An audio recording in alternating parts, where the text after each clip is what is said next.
Hello everyone! Welcome back to my YouTube channel. For today's video, gagawa tayo ng chicken adobo.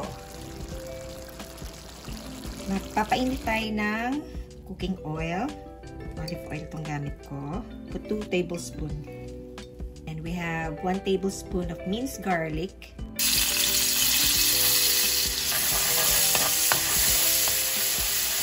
Ilalagay tayo ng chopped onions.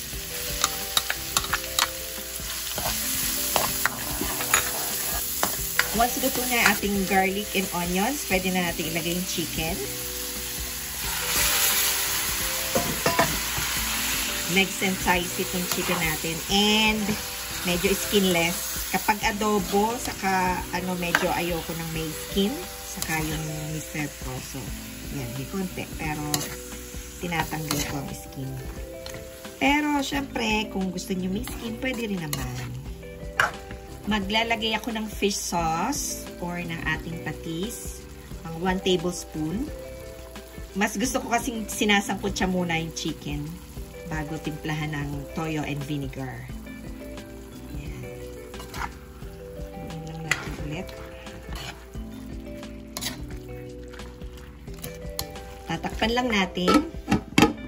Isasangkot ko siya for 30 minutes para lutong-luto yung manok.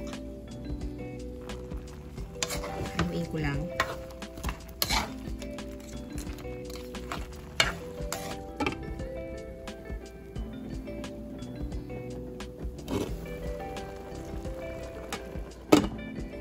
So, after 30 minutes, ayan, sumasagit-sit na siya, no? Alam natin, lutong-luto ng ating chicken. Maglalagay na ako ng dark soy sauce. Maglalagay din ako ng konting tubig. Lagyan na natin yung bay leaves. Tumitig. Pamintang buo.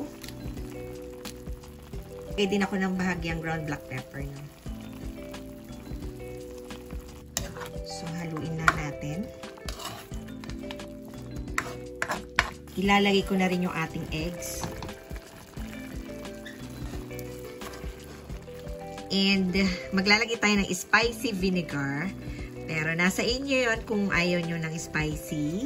Pwede kayong gumamit ng regular na vinegar.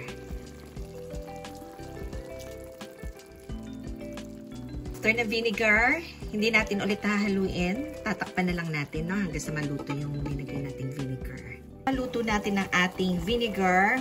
Maglalagay ako ng brown sugar. Bahagya ko pang papalambutan yung ating chicken. Tapos, ready na to.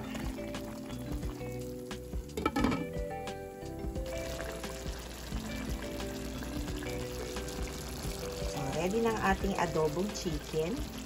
At inadobong itlog na rin, no? Ayan. Thank you guys for watching and I hope to see you all soon. Bye for now!